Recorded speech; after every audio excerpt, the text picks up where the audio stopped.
안녕하십니까? 안녕하십니까? 잘 지내셨어요? 네. 어제는 비가 많이 왔는데 오늘 날이 겠네요, 그죠? 대신 좀 덥죠? 여기는 안 덥죠, 아직은? 시원하게 하려고 에어컨을 아주 빵빵하게 틀었는데 오늘 말씀 제목은 죽으면 많은 열매를 맺느니라입니다. 말씀은 12장 20절에서 36절 말씀입니다. 우리 요절 12장 24절을 읽겠습니다. 12장 24절 시작. 내가 진실로 너희에게 이르노니 하나님의 밀이 땅에 떨어져 죽지 아니하면 한 달 그대로 있고 죽으면 많은 열매를 맺느니라. 기도하겠습니다. 은혜로우신 주님, 오늘도 저희가 성부, 성자, 성령 삼위 하나님께 예배드릴 수 있는 은혜와 복을 주셔서 감사합니다. 주님께서 저희의 예배를 연락하시고 영광을 받으시오며 찬송을 받으시옵소서. 또 예배드리는 우리 각 사람을 복을 주시고 또 은혜 주시고 말씀 주시기를 간절히 기도합니다. 예수님의 이름으로 기도하였습니다. 아멘. 사람은 누구나 본성적으로 수고하고 또 희생하는 것을 부담스러워하고 힘들어합니다.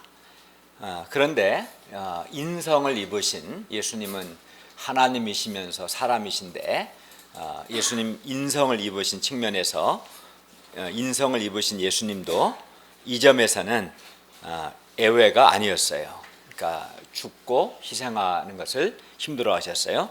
예수님께서도 십자가의 죽으심을 앞두고 오늘 본문을 보면 내 마음이 괴롭다 이렇게 하셨고 또 하나님 아버지께 아버지여 나를 구원하여 이 때를 면하게 하여 주옵소서라고 말씀하셨어요. 그런데도 예수님께서 어떻게 십자가에서 죽으실 수 있었을까요? 희생하는 거, 죽는 거 이건 다 누구에게나 부담스럽고 힘들고 고통스러운 일인데도 불구하고 예수님이 어떻게 십자가에서 죽으실 수 있었을까요? 이는 예수님께서 예수님 자신의 죽음의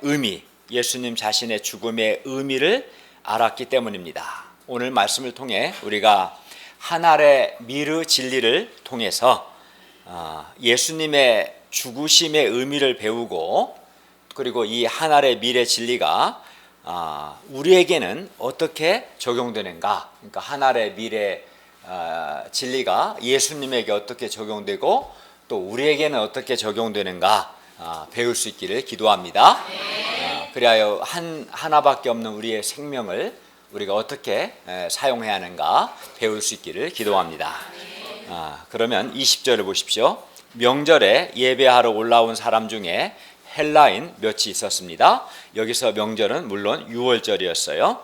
이들이 예배하러 올라온 것을 보면 이들은 헬라인들이었지만 여호와 하나님을 믿는 사람들이었음을 알 수 있습니다. 이들은 유대인이 아닌 이방인들이었지만 유대교로 개종한 사람들이었어요.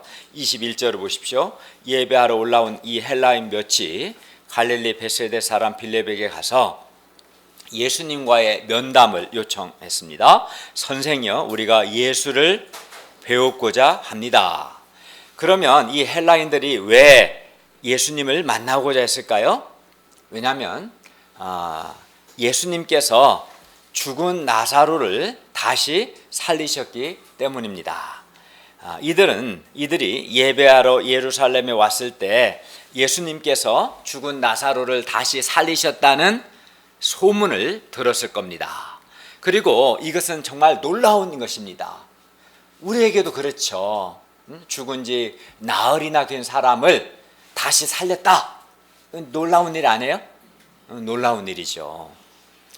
왜냐하면 지금까지 헬라의 철학이나 인간의 그 무엇으로도 죽음의 문제를 해결할 수는 없었는데 예수님께서 죽은 나사로를 다시 살리심으로 이 인간의 죽음의 문제를 해결하셨기 때문입니다. 이 죽음의 문제를 해결하신 예수님을 보고 싶었던 거죠.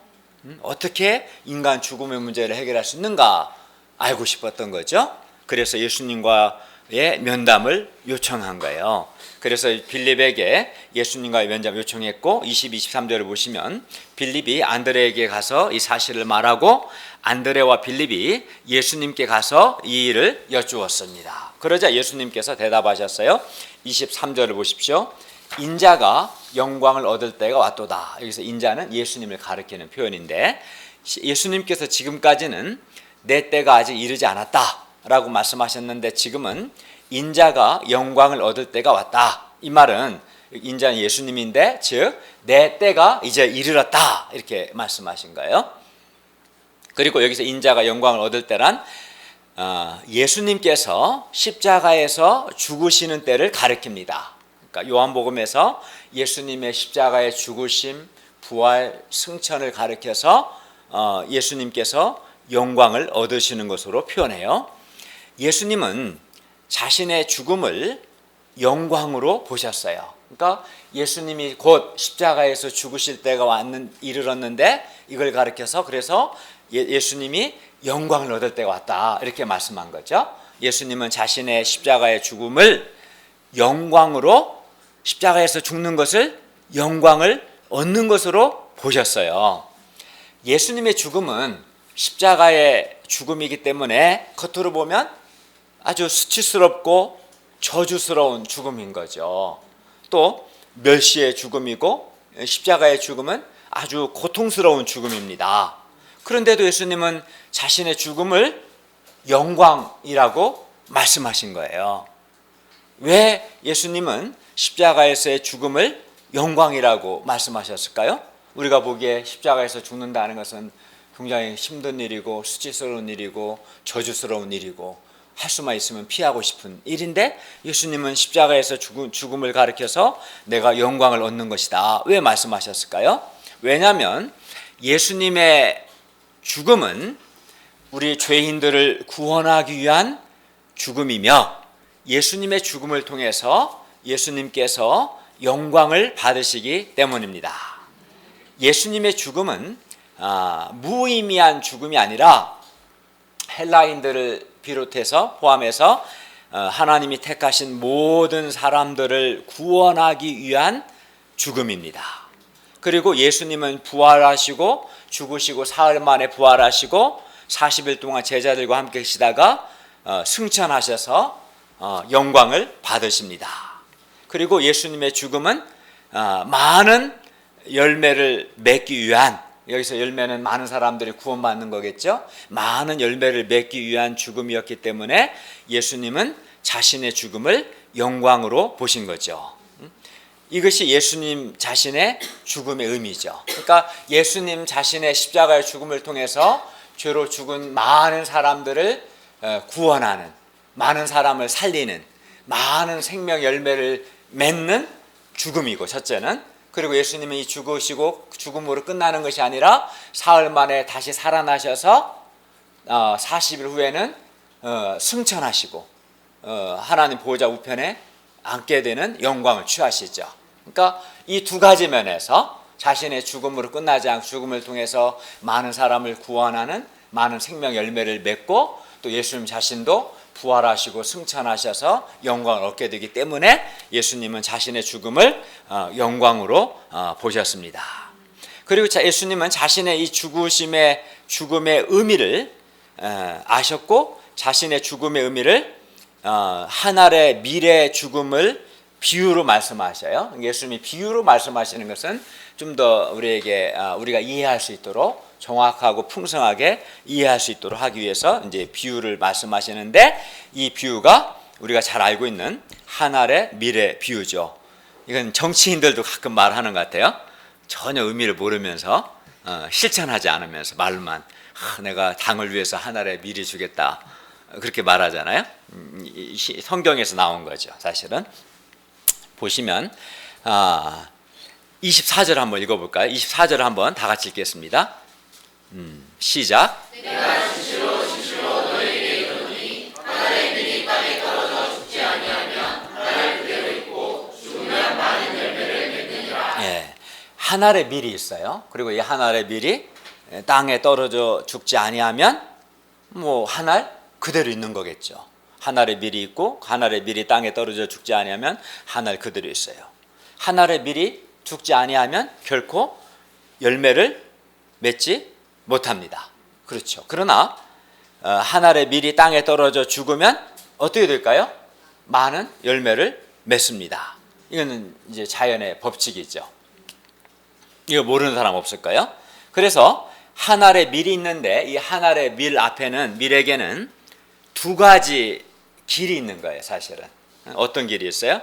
한 알 그대로 있을 수도 있고 이 한 알의 밀이 많은 열매를 맺을 수도 있는 거죠. 그죠? 그러니까 한 알의 밀이 땅에 떨어져 죽지 아니하면 한 알 그대로 있고 죽으면 많은 열매를 맺기 때문에 한 알의 밀은 땅에 떨어져 죽지 않으므로 한 알 그대로 있는 그 길을 갈 수도 있고 아니면 땅에 떨어져 죽음으로 많은 열매를 맺는 그 길을 갈 수도 있고 그래서 이 두 가지 길이 있는 것이죠. 그리고 그것은 뭐에 달렸냐 이 두 가지 길은 뭐에 달렸느냐 하면은 땅에 떨어져 죽느냐 아니면 죽지 않느냐에 달려 있어요. 그렇죠. 한 알의 밀이 땅에 떨어져 죽으면 많은 열매를 맺고 죽지 않으면 그대로 있고 그러니까 땅에 떨어져 죽느냐 죽지 않느냐에 따라서 많은 열매를 맺을 수도 있고 한 알 그대로도 있을 수도 있는 것이죠. 한 알의 밀에는 많은 열매를 맺을 가능성이 있어요. 왜 이런 가능성이 있어요? 한 알의 밀 안에는 밀 하나 이만하죠. 아주 이보다도 작을 거예요. 이만하지만 아주 작지만 이 밀 안에는 뭐가 있어요? 생명이 있기 때문에 뭐 500원짜리 동전을 심어봤자 아무런 열매가 없어요. 왜냐면 거기에는 생명이 없으니까. 그러나 한 알의 밀은 그 안에 작지만 생명을 담지하고 있는 거지. 그래서 그 죽으면 많은 열매를 맺을 수도 있고 아니면 죽지 않으면 한 알 그대로 있을 수 있는 것이죠. 그런데 이 한 알의 밀이 많은 열매를 맺을 가능성이 있는데 그 가능성이 실현되려면 반드시 한 알의 밀이 땅에 떨어져 죽어야 돼요. 그렇죠? 이거는 자연의 법칙이고 진리입니다. 한 알의 밀이 땅에 떨어져 죽지 않으면 그 많은 열매를 맺을 가능성이 실현돼야 안 돼요? 안 되죠. 네. 죽지 않으면 한 알 그대로 있습니다. 하지만 한 알의 밀이 땅에 떨어져 죽으면 그 밀에서 이제 밀이 땅에 떨어져 죽으면 우리가 땅 속에 들어가면 밀은 배와 배젖으로 돼 있는데 배에서 싹이 나는 거고 배젖이 이제 분해되면서 배젖을 영양분 삼아서 배에서 이제 싹이 나오죠. 그래서 밀이 땅에 떨어져 죽으면 이게 밀이 분해되는 걸 우리가 죽는다고 하는데 밀이 땅에 떨어져 죽으면 싹이 나오고 그 싹이 자라고 그래서 많은 열매를 맺게 됩니다. 한 알의 밀이 땅에 떨어져 떨어져 죽으면 보통 한 4개월 정도 지나면 약 한 125개의 열매를 맺는다고 해요. 한 알의 밀이 한 4개월 지나면 한 125개 열매를 맺고 이것을 이제 125개 열매를 다 심으면 또 4개월 후에도 거두고 또 심고 거두고 반복하면 한 5년 후에는 125억 개의 열매 이걸 가만으로 이렇게 바꾸면 17,000가마니가 된다고 합니다. 그러니까 안 먹고 다 심고 또 심고 하면 5년 후면은 17,000가마니가 된다고 해요. 한 알의 밀이 땅에 떨어져 죽으면 5년 후에는 17,000가만이나 되는 그래서 굉장히 많은 사람이 먹을 수 있는 많은 열매를 맺습니다. 그러므로 한 알의 밀이 많은 열매를 맺기 위해서는 반드시 죽어야 돼요. 이걸 이제 사진으로 한번 보여줄게요. 한번 이렇게 해보세요. 이게 사진 좀 카메라 조명 해보세요. 100m 먹자. 껐어요? 이게 밀, 이게 한 알이 아니라 밀이 굉장히 많죠. 몇백 개 이상이 되는 것 같아요, 그죠? 이게 그러니까 한 알의 밀은 이거죠, 이거 보이죠? 이만한 거야, 사실 이만해요, 사실은 이게 밀이에요. 볼품도 없어요, 그죠? 다음 컷 보세요. 이 밀을 분해하면 이게 이제 배고 이게 배젖이죠. 이걸 확대한 거고 배젖이 분해되면서 이 배에서 이제 싹이 나는 거예요. 이렇게 땅 위에 나오는 싹이 있죠. 이 배에서 싹이 나고 싹이 나기 위해서 배젖이 분해가 돼야겠죠. 그죠? 보여요? 네. 다음 컷. 이제 그래서 이게 이제 밀이 하나의 밀이 땅에 떨어져 죽었을 때 나오는 싹시인 거예요. 싹시. 예, 그 하나의 싹시 자라서 그 안에 또 이제 또 많은 열매가 맺어지게 되는 거죠. 그죠? 이걸 또 다시 보면 이제 반복하면 5년 후에 아까 17,000가만 된다 했는데 다음 컷 보여주세요. 이걸 좀 다른 각도에서. 예. 그러니까 이게 갑자기 나온 게 아니고 한 알의 밀이 땅에 떨어져 죽어서 이렇게 나온 거예요. 또 밀밭을 이건 좀 더 많죠. 예. 그 다음 컷, 네. 다음 컷. 또 이렇게 이건 아예 밀밭이 된 거지. 그죠? 또 이건 이제 밀이 익은 거. 아까 그는 이제 익기 전 밀밭이고 이건 익은 밀밭인 거예요. 다 됐죠? 예. 여기까지. 가만히 기다려봐. 내가 말할게. 이 감독의 사인을 받아야지 자기가 말하지. 이따가 메시지 할 때 필요해서 꼭 원래는 이정범 교수님의 사진을 하려고 했는데 잘 안 돼서 이따가 이제 한 사람이 이제 잘하고 늙는 과정이 있다는 걸 보여주기 위해서 내가 아는 어떤 한 사람의 중학교 사진이야. 원래 아까 보세요. 다음 컷 아까 그 사진 가요. 이게 어떤 사람의 중학교 사진이야. 옛날에는 머리를 짧게 깎을 거였어요. 그 다음 컷 이건 고등학교 때 사진이에요. 다음 컷 이건 내가 1988년에 고대 입학했을 때 입학식 날 학교 사진관에서 찍은 사진이에요. 네, 됐어요? 네.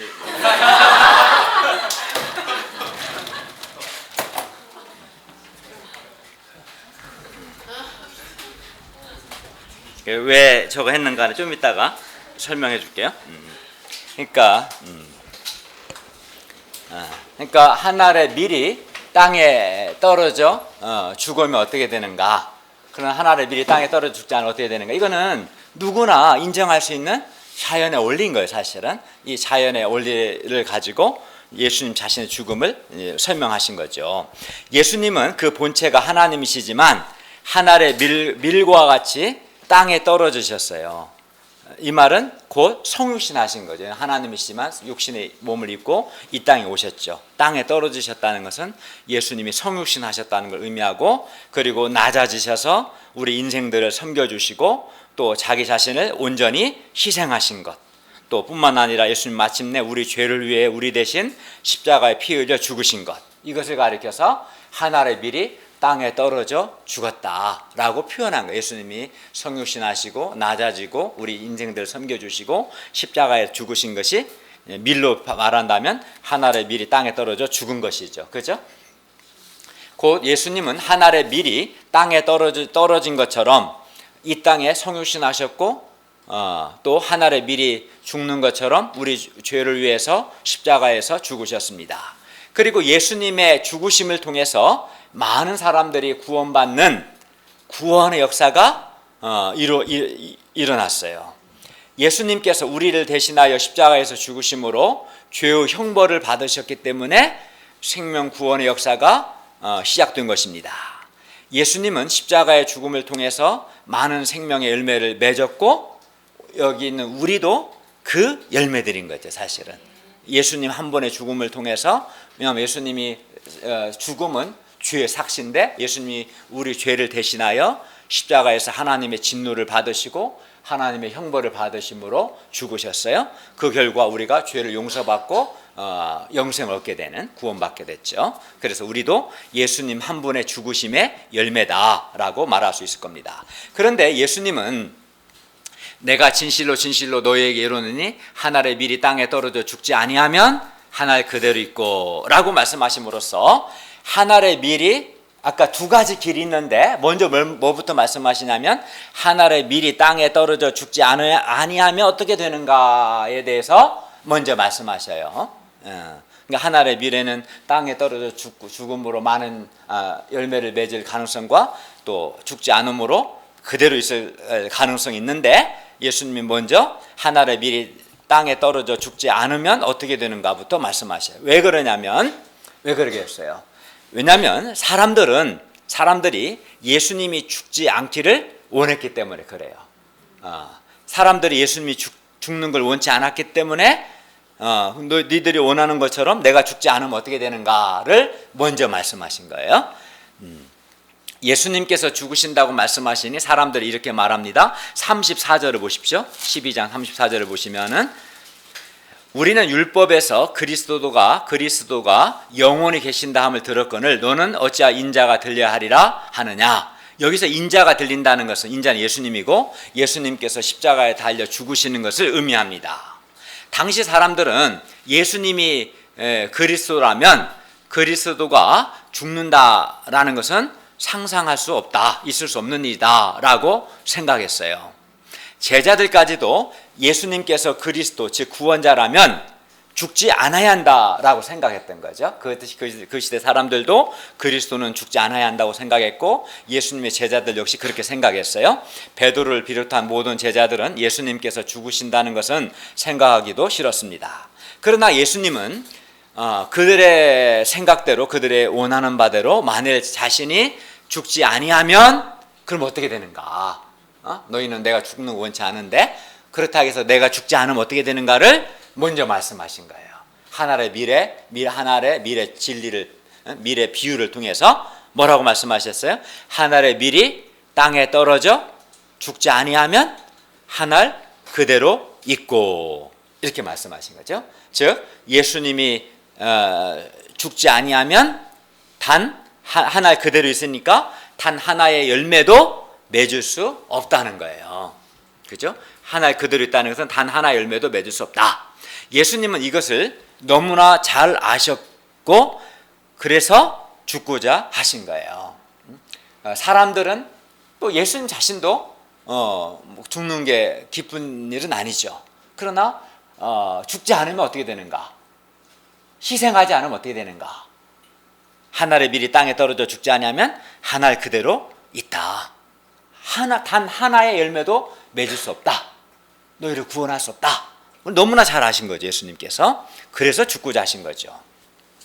그런데 사람들 역시 누구나 본성적으로 우리도 마찬가지일 겁니다. 죽고 싶어 하지 않습니다. 우리는 누구나 본성적으로 자기 부인하는 게 싫고 수고하는 게 싫고 희생하는 게 싫어요. 희생하는 게 좋아서 희생하는 사람은 본성적으로 좋다. 정신병원에 가요. 비정상인 거지. 정신적으로 문제가 있어요. 이정 원장님 그래 안 그래요? 정신적으로 문제가 있는 거죠. 왜 이상하지? 자학적이고 문제가 있는 사람이죠. 그걸 본성적으로 누구나 싫은 거죠. 누가 그걸 좋습니까? 누가 희생하는 것이 본성적으로 좋겠어요?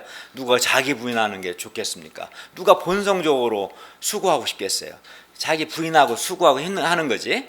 그러나 하늘의 밀이 땅에 떨어져 죽지 아니하면 하늘 그대로 있는 것처럼 이건 자연의 법칙이고 근데 마찬가지로 우리 인생도 똑같아요. 우리 인생도 하늘의 밀이 땅에 떨어져 죽지 아니하면 하늘 그대로 있는 것처럼 우리 인생도 그렇습니다. 수고하고 희생하는 것이 싫고 힘들다고 해서 수고하고 희생하지 아니하면 그 사람은 아무 열매가 없어요. 똑같아요. 우리도 우리 인생에 그리고 그러니까 본성적으로 자기 부인하고 수고하고 희생하는 것을 좋아하는 사람 없어요. 다 싫은 거예요. 그거는 그렇다고 해서 수고하지 않고 자기 부인하지 않고 섬기지 않고 희생하지 않는다면 그 사람은 60년을 살든 80년을 살든 200년을 살든 불가능하겠지만 어쨌든 한 7, 80년 살겠죠. 그 이 사람 인생에 아무 열매가 없어요. 그리고 알아야 할 것은 자기가 60년, 70년, 80년 살았는데 자신의 인생에 있어서 아무 열매가 없다는 것은 곰곰이 생각해 보면 그것처럼 비참한 것은 없어요.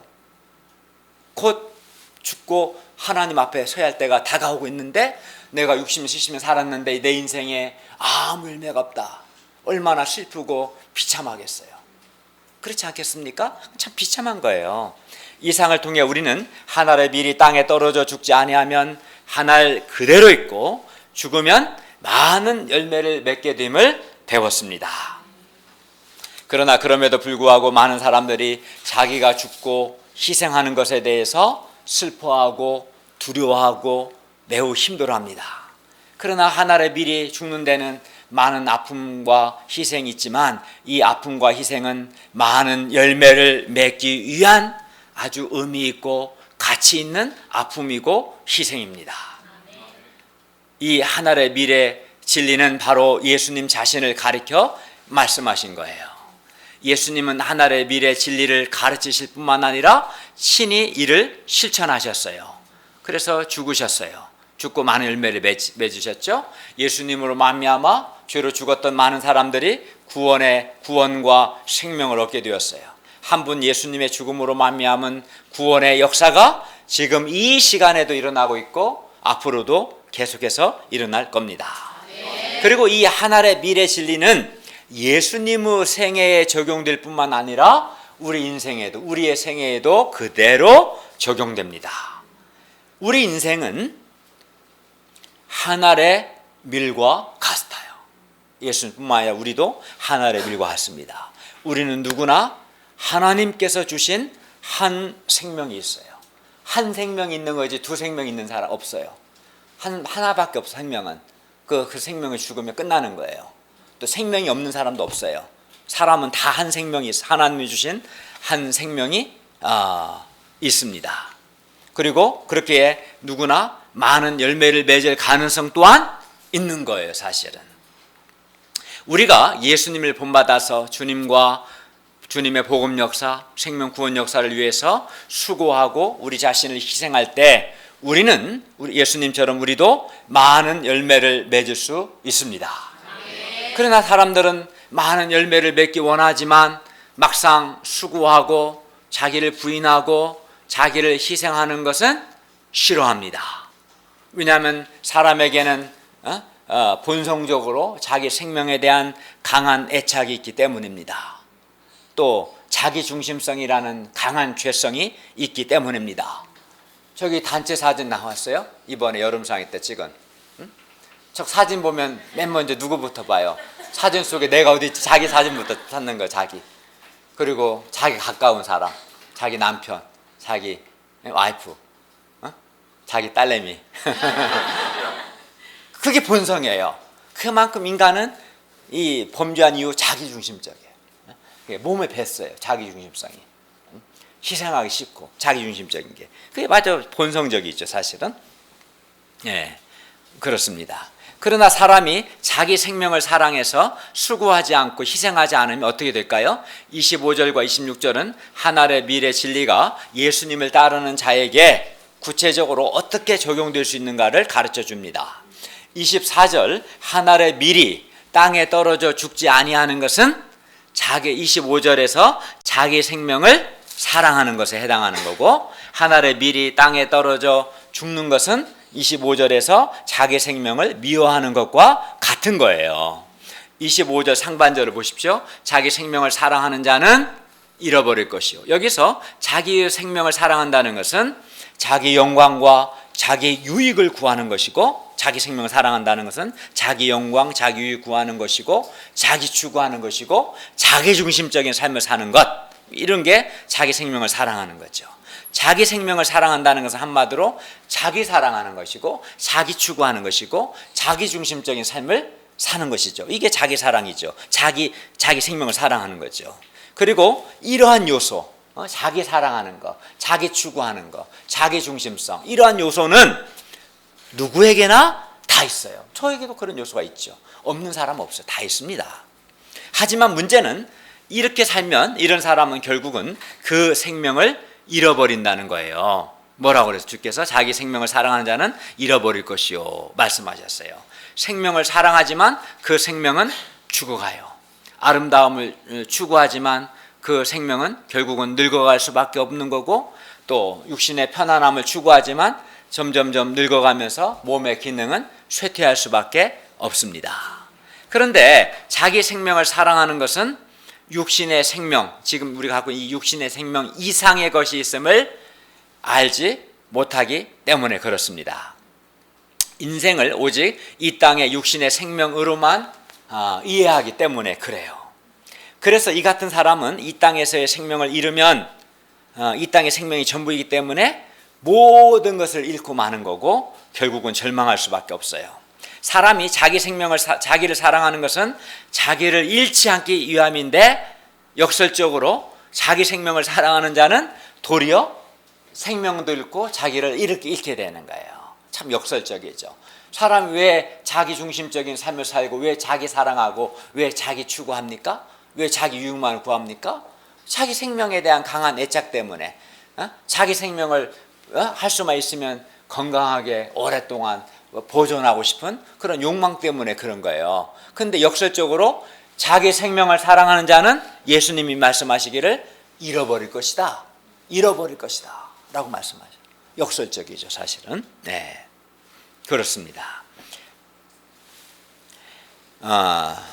하늘의 밀이 땅에 떨어져 죽지 않을 때 아까 우리가 봤죠? 그 밀이 한 2, 3년 지나면 점점점 수분이 이제 없어지겠죠. 그 밀이.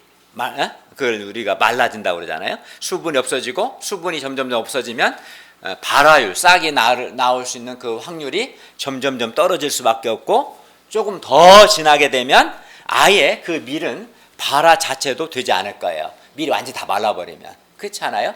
그래서 밀이 땅에 떨어져 죽지 않으면 뭐 열매 맺지 못하는 건 당연한 거고 나중에는 밀이 말라버려서 싹을 내고 열매 맺을 가능성도 이제 사라지게 되는 거예요. 그러다가 배고픈 새가 먹어버리겠죠. 그게 밀생이에요. 미래 인생. 그래서 그 당연한 거죠.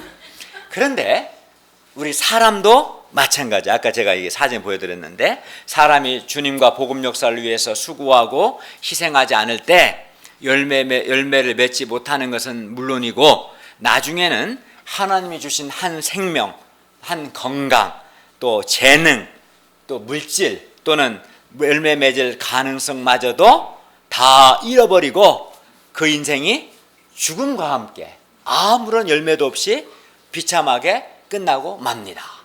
제가 이제 며칠 전에 이사를 해야 하기 때문에 계약을 했는데 계약서 쓰다 보니까 그분이 이제 1935년생이셨어요. 할아버지가. 그러니까 우리나라 나이로 81세죠. 저희 아버님이 1925년생이셨거든요. 20년 전에 돌아가셨어요. 1995년에. 살아계셨으면 지금 91살이시 하는데 아버지가 일단 생각났어요. 많이 늙으셨고 또 이번에 이제 암 걸리셔서 이게 투병 생활을 해야 하기 때문에 딸과 합치려고 이제 집을 내놓으신 것 같아요. 그런데 이제 벽에 걸려 있는 액자를 보니까 젊었을 때 한 몇 살 정도 됐나?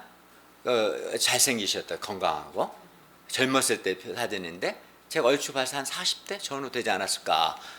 지금 제 나이 40대 후반 정도 되지 않았을까 생각이 되는데 그렇지만 이제 그거 보면서 그 40대 뭐 50대 초반일 수도 있고 그 사진과 또 점점 나이 들어서 늙어가는 그분의 모습을 보면서 인정하고 싶지 않지만 그 사람이 늙는다는 거, 늙고 결국은 죽는다는 것은 인정하고 싶지 않지만 그건 진리다.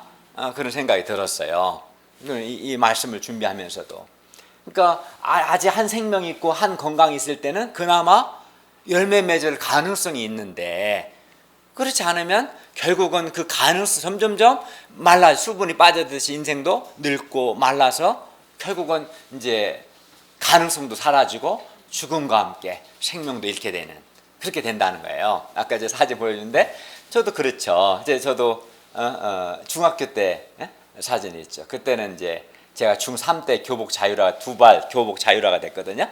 그래서 중학교 1, 2학년 때까지는 교복도 입고 또 두 발도 짧게 깎아였어요. 머리도.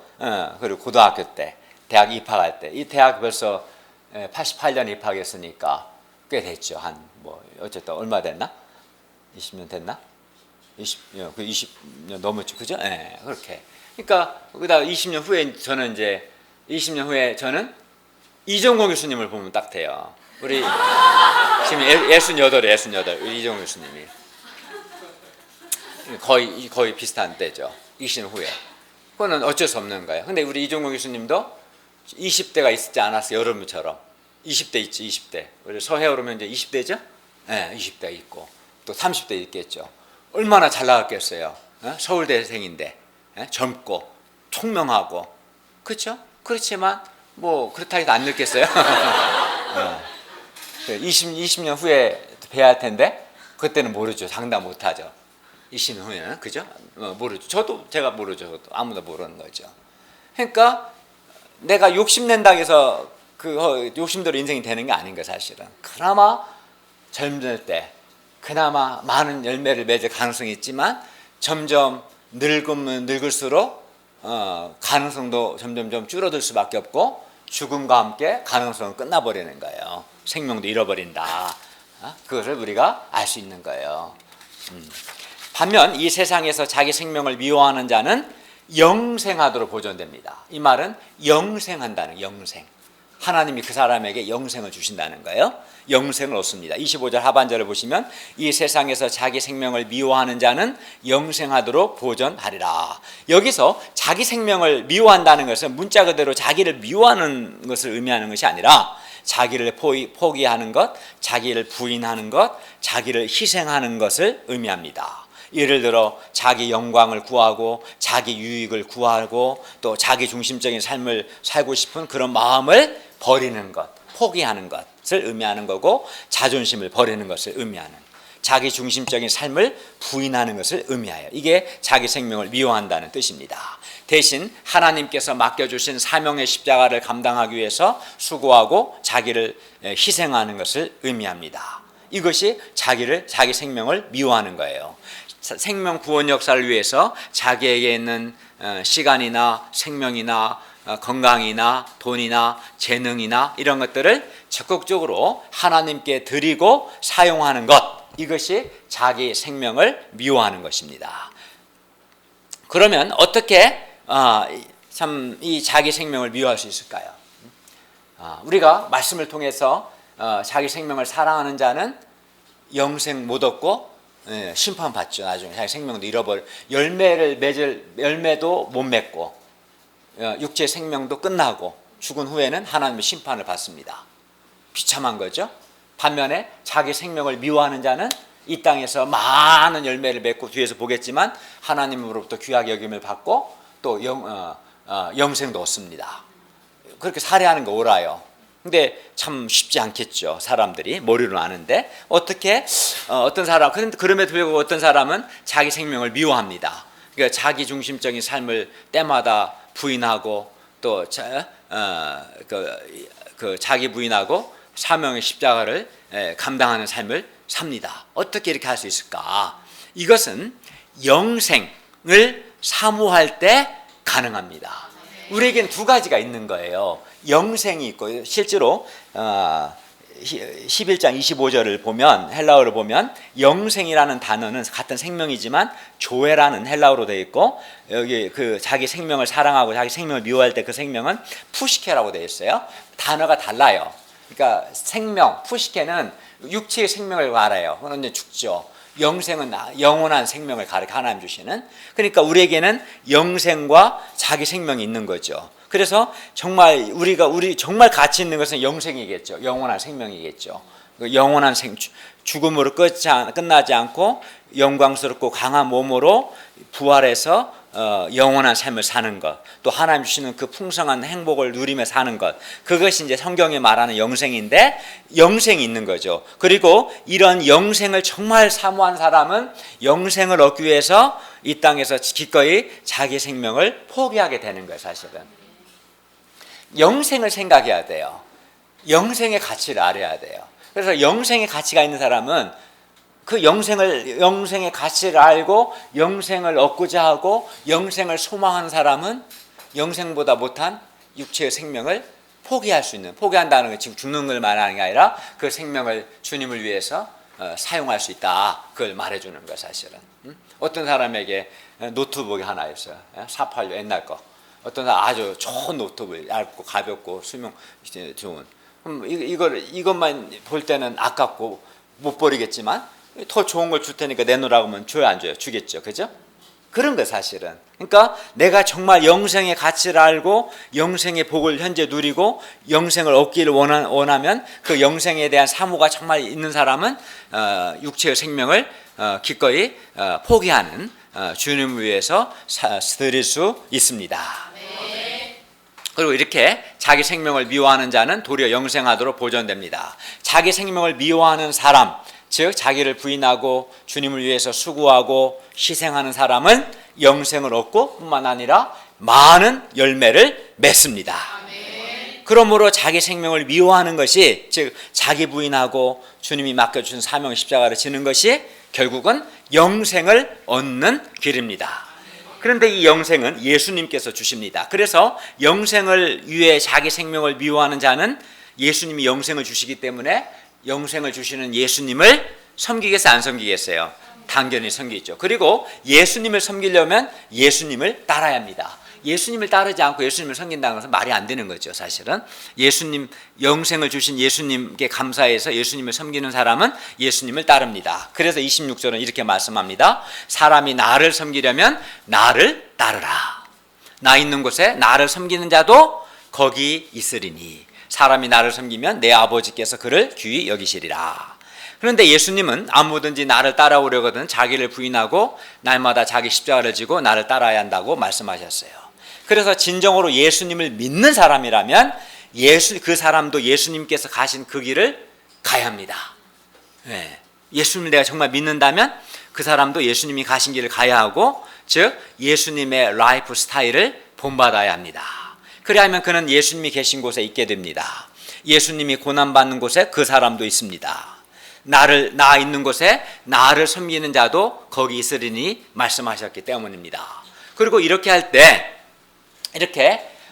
정말 예수님을 따르고 예수님을 섬기는 사람은 하나님께서 그런 사람을 귀하게 여기십니다. 사람이 나를 섬기면 내 아버지께서 그를 귀히 여기시리라 말씀하셨어요. 예수님을 섬기기 위해서 예수님을 따르는 자를 하나님께서 귀히 여기십니다. 우리가 이 세상에서 우리 생명을 미워하면, 즉 자기 중심성을 부인하고 자기 영광, 자기 유익을 구하는 이기적인 마음을 꺾고 하나님을 섬기고 다른 사람의 생명 구원을 위해서 수고하는 그런 삶을 사는 것, 이게 이제 자기 생명을 미워하는 거 아니겠어요? 이런 자기 생명을 미워하는 삶을 살다 보면 이 영생을 모르는 육체의 생명이 다인 줄 아는 사람들이 볼 때는 그런 사람들에게 무시받기도 하고 무엇보다도 손해보고 자기를 잃는 것 같습니다.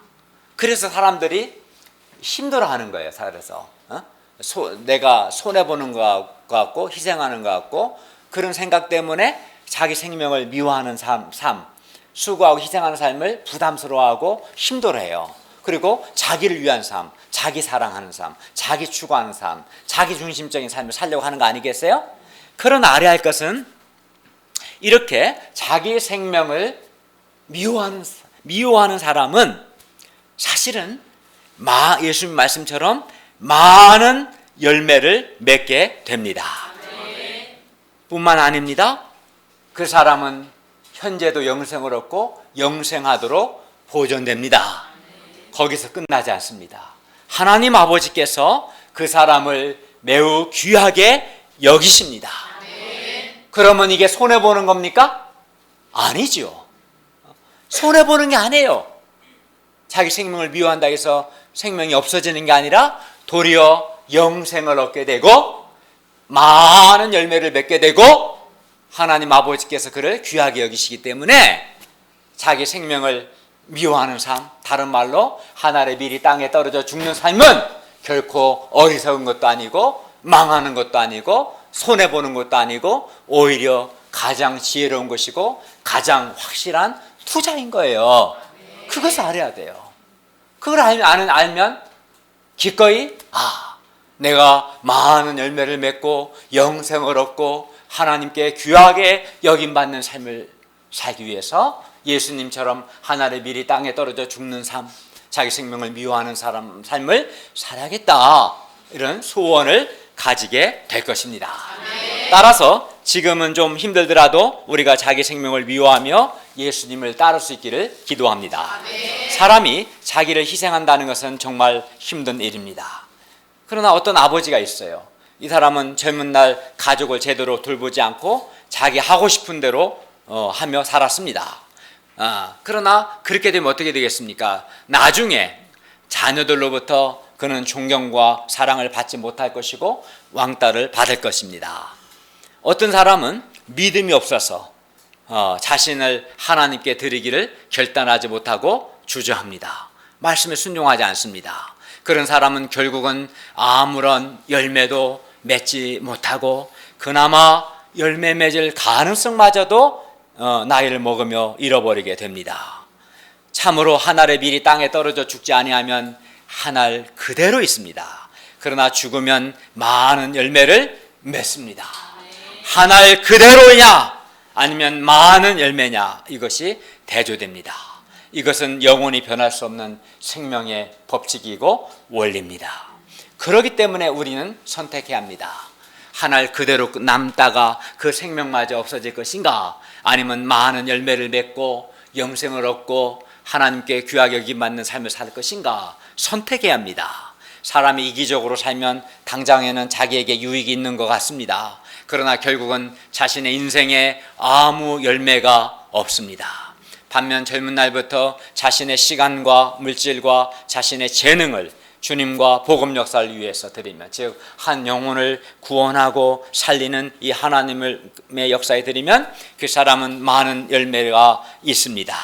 우리가 이번 여름 수양의 라이프 테스트모니에서 확인할 수 있었던 것처럼 영적으로 죽어있던 사람이 다시 살아나는 열매를 맺을 수도 있고, 허무에 시달리던 사람이 존재의 의미와 또 자존감을 갖게 되는 열매를 맺을 수도 있고, 무기력했던 사람이 생명력 있는 사람이 되고, 또 어둡던 사람이 밝게 되는 그런 열매 등 많은 열매를 우리가 맺을 수 있습니다.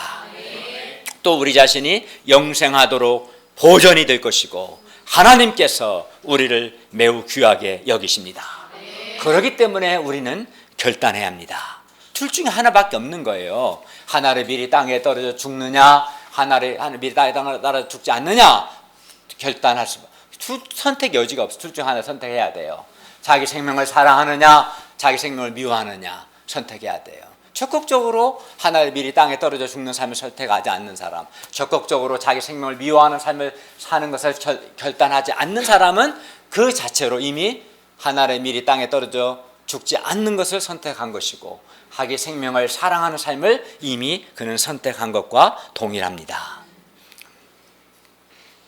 우리는 젊은 날 무엇보다 내가 무엇을 위해 살아야 하는가, 이 하나뿐인 인생을 어디에다가 투자해야 하는가 깊이 생각을 해보고 결단해야 합니다. 하나님께서 귀하게 쓰신 사람들은 하나같이 젊은 날 자신의 인생을 하나님과 복음 역사를 위해 드리기로 결단했습니다. 그렇게 했을 때 그들 인생에서 많은 열매가 맺혔습니다. 따라서 우리도 중앙대와 숙대 캠퍼스에 떨어져 죽음으로 많은 생명의 열매를 맺을 수 있기를 기도합니다. 특히 캠퍼스 전도와 1:1 말씀 역사를 위해서 자신을 희생할 수 있기를 기도합니다. 한 영혼의 구원을 위해서 기도하고 많은 사랑의 수고를 감당할 수 있기를 바랍니다. 그런데 27절에 보면 십자가의 죽음을 눈앞에 두고 계시는 예수님의 마음은 몹시 힘드셨어요. 예수님은 너무나 힘드셔서 지금 내 마음이 괴로우니 무슨 말을 하리요. 아버지여 나를 구원하여 이때를 면하게 하여 주옵소서라고 기도했습니다. 그러니까 예수님도, 죄 없는 예수님도 막상 자기 수고하고 희생하고 십자가에 죽으시고 하니까 괴로운 거죠. 너무 괴로운 거예요.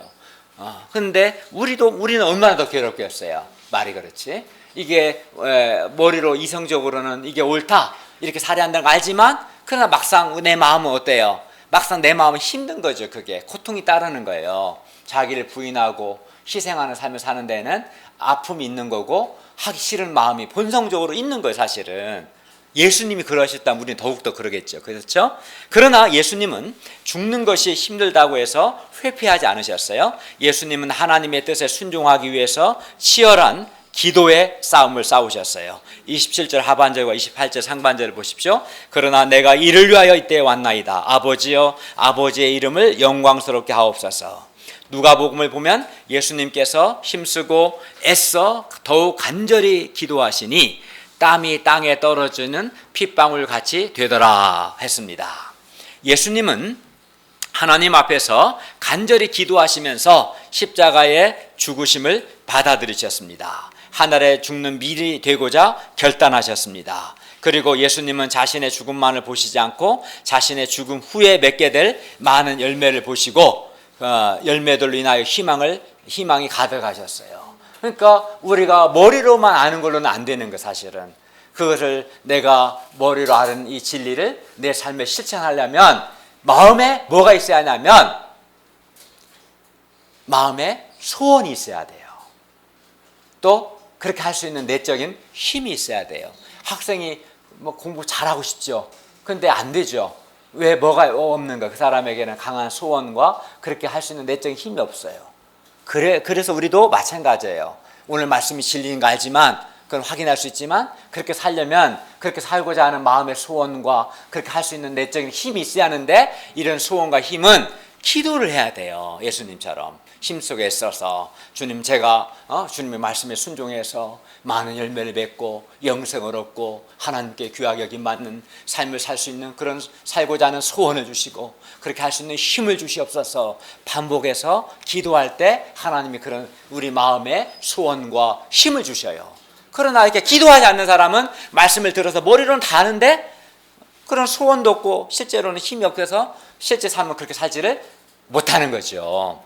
28절에 보면 예수님은 하나님 아버지의 이름이 영광스럽게 될 희망, 31절에 보면 이 세상 임금 곧 사탄이 쫓겨날 희망, 예수님의 죽으심을 통해 사탄이 쫓겨날 희망, 32절에 보면 무엇보다도 모든 사람을 예수님께 이끌 그런 희망을 보셨습니다. 우리도 막상 자기를 희생하고자 할 때 마음이 힘듭니다. 고통스럽습니다. 부담스럽습니다. 별별 생각이 다 들 수 있습니다. 예를 들어 꼭 전도해야 하나? 꼭 1대1을 하고 중보기도 해야 하나? 꼭 사명인의 삶을 살아야 하는가? 별별 생각이 다 듭니다. 안 하면 안 될까? 등등 생각이 들겠죠. 그러나 한 알의 밀이 땅에 떨어져 죽지 아니하면 한 알 그대로 있고 죽으면 많은 열매를 맺는다는 이 진리를 우리는 기억해야 합니다. 어떤 분은 자기와 자기 가족을 위해서는 시간이나 돈 쓰는 것을 전혀 아까워하지 않는 것을 봅니다. 자기와 자기 가족에게는 굉장히 풍성한데 그런데 이 사람이 하나님께 대해서는 굉장히 인색해요. 시간도 인색하고 돈도 인색합니다. 그래야 이런 사람은 자기를 위해서 예를 들어 자기 공부하는 거, 게임하는 거, 친구들과 놀러 가는 것 등 자기를 위해서 자기 가족을 위해 시간과 돈 쓰는 것은 아까워하지 않는데 하나님의 생명 구원 역사를 위해서 한 영혼의 구원을 위해서 캠퍼스 전도나 1대1이나 중보기도에 자신의 시간과 돈 쓰는 것은 힘들어합니다. 자기를 위해 돈 쓰는 거, 예를 들어 옷 사입고 갖고 싶은 물건을 구입하거나 먹고 싶은 거 사 먹거나 여행 가는 것 등등 자기를 위해 돈 쓰는 것은 아까워하지 않는데 하나님의 생명 구원 역사에 돈 쓰는 것은 아까워합니다. 그러나 이런 사람들은 이렇게 산다면, 이렇게 계속 살면, 즉 한 알의 밀이 땅에 떨어져 죽지 아니하면 한 알 그대로 있게 된다는 것을 명심해야 합니다. 자기 생명을 사랑하는 자는 도리어 자기 생명을 잃어버리게 된다는 사실을 알아야 합니다.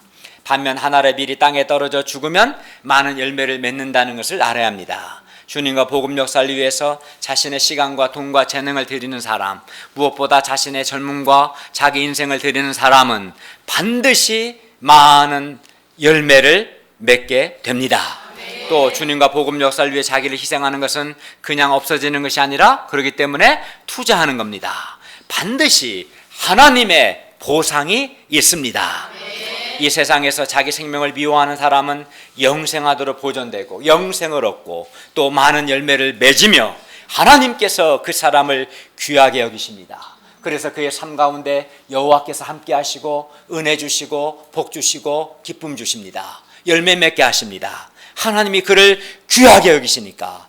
그리고 우리가 예수님을 본받고자 할 때 우리에게도 예수님과 같은 동일한 희망이 있습니다. 좀 힘들지만 우리의 희생을 통해서 하나님의 이름이 영광스럽게 될 희망을 가질 수 있고 나의 수고를 통해서 많은 생명의 열매를 맺게 될 그런 희망을 우리 역시 가질 수 있습니다. 우리가 이러한 희망 가운데 캠퍼스 전도와 1:1 역사 중보기도에 헌신할 수 있기를 기도합니다. 결론입니다. 예수님은 십자가에서 죽으심으로 많은 열매를 맺었습니다. 우리도 예수님처럼 수고하고 희생할 수도 있고 아니면 희생하지 않고 자기 중심적인 삶을 살 수도 있습니다. 또 자기 생명을 미워할 수도 있고 자기 생명을 사랑할 수 있는 자기 중심적인 삶을 살 수도 있습니다. 그리고 각각의 삶에는 각각의 서로 상반된 결과가 있습니다. 하나를 그대로냐, 많은 열매냐, 자기 생명을 잃어버리냐, 영생하도록 보존되고 하나님께 귀하게 여김받느냐 등등 각각의 결과도 있습니다. 우리가 하나밖에 없는 우리 생명을 예수님을 섬기고 하나님께서 맡겨주신 사명을 위해서 사용함으로 많은 열매를 맺을 수 있기를 기도합니다. 우리가 예수님을 본받아서 중앙대 숙대 캠퍼스 땅에 떨어져 죽음으로 정말 많은 열매를 맺고 현재부터 하나님이 주시는 영생을 누리며 살고 또 하나님께 귀하게 여김받는 삶을 살 수 있기를 기도합니다. 그리고 이 진리를 알고 행하는 사람은 비참하지 않습니다. 굉장히 기쁨이 있어요, 겉보기에. 그러나 정말 자기밖에 모르고 자기 가족밖에 모르고 자기 이기적이고 자기중심적인 삶을 살고 하나님께 대해서는 소원도 없고 인색하고 그런 사람 보세요. 행복이 있습니까? 기쁨이 있습니까? 생명력이 있습니까? 없습니다. 그러나 이 말씀의 진리대로 살아간 사람이 오히려 내면이 밝고 생명력이 있고 영생이 있고 열매가 많고 하나님께서 그를 귀하게 여기시기 때문에 그 인생을 축복하실 것입니다. 우리가 이 진리의 말씀을 순종할 수 있기를 기도합니다. 기도하겠습니다.